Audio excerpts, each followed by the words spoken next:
ملیحہ لودھی ہمارے ساتھ موجود ہیں جو ڈاکٹر صاحبہ جی بالکل ہم مذاکرات جو چل رہے ہیں مصر میں اس پہ بات کر رہے ہیں، اس پہ بات کر رہے تھے اور ابھی ہم یہ بھی بات کر رہے تھے کہ while the peace talks are in progress تو ہم وہ بمباری رکی نہیں ہے اسرائیل کی طرف سے اور اسی لیے ہم یہ کہتے ہیں کہ حماس کو تو کسی نہ کسی طرح منا کر یہاں تک لایا گیا ہے. اب امریکا پر یہ ذمہ داری ہے کہ وہ اسرائیل کو بھی منا لے اور اگر اسرائیل کی ہٹ دھرمی برقرار رہتی ہے تو تاثر یہی جائے گا کہ وہ اپنے ساتھ ٹرمپ کی ساکھ بھی گوار گئے ہیں اور یہ ان دا پاسٹ بھی ہوا ہے کہ ٹرمپ نے کتنی ایشورٹیز دی ہیں سیز فائر کی جو کہ اسرائیل نہیں مانا. تو اب آپ کو کیا لگ رہا ہے کہ کیا ایکسپیکٹ کیا جا سکتا ہے اس کے بعد؟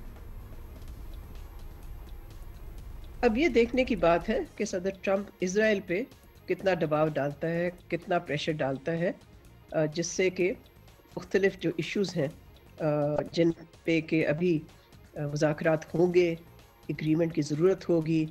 اور اس میں ظاہر رول سب سے میں سمجھتی ہوں اہم ہے. اور یہ کہ اسرائیل اگر امریکہ کو منا لیتا ہے کہ جی ہم کچھ حصے جو ہے غزہ کے وہ ہمارے قبضے میں رہیں گے تو پھر تو بہت مشکل مجھے نظر آتا ہے کہ یہ کیسے امن کا پروسیس آگے چلے گا. میں تو سمجھتی ہوں کہ یہ بالکل ایک ساتھ ہیں اسرائیل اور امریکہ. تو ہاں دباؤ کی تو ضرورت ہوگی اسرائیل پہ اور صدر ٹرمپ واقعی چاہتے ہیں کہ ان کا جو پیس پلان ہے غزہ کے لیے کامیاب ہو، لیکن اب تک تو میں نے کوئی اس طرح کی چیز نہیں دیکھی، کوئی ثبوت نہیں سامنے آیا جس سے کہ ہم یہ کہہ سکیں کہ جی اسرائیل کو امریکہ نے کچھ کہا اور انہوں نے بات سنی نہیں، سوائے حال میں یہ جو بامبنگ کی میں بات کر رہی تھی کہ انہوں نے کہا کہ بامبنگ بند کریں اور اسرائیل نے نہیں کی.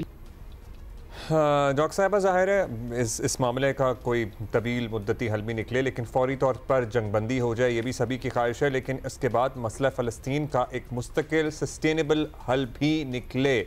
آپ کو لگتا ہے کہ یہ جو موقع ہاتھ آیا ہے اور یہ ایکچولی سنہری موقع ہے اور پاکستان اس سلسلے میں کیا رول ادا کر سکتا ہے؟ یہ جو 8 عرب اور اسلامک ممالک ہیں جن کو صدر ٹرمپ نے دعوت دی تھی اور ان سے بات چیت کی نیو یارک میں، اور اس کے بعد ظاہر ہے ان 8 ملکوں نے کلیکٹیو ایک کامن پوزیشن لی مختلف ایشوز پہ، تو ظاہر ہے پھر ان پہ کافی ذمہ داری آ جائے گی کہ وہ نہ صرف یونیفائڈ رہیں، الگ الگ نہ باتیں کریں یا الگ الگ نہ پوزیشن کوئی لیں، کامن پوزیشن لیں تاکہ اپنی لیوریج جو بھی ہے لیوریج ان کی وہ استعمال کریں. پاکستان ان ملکوں میں شامل ہے.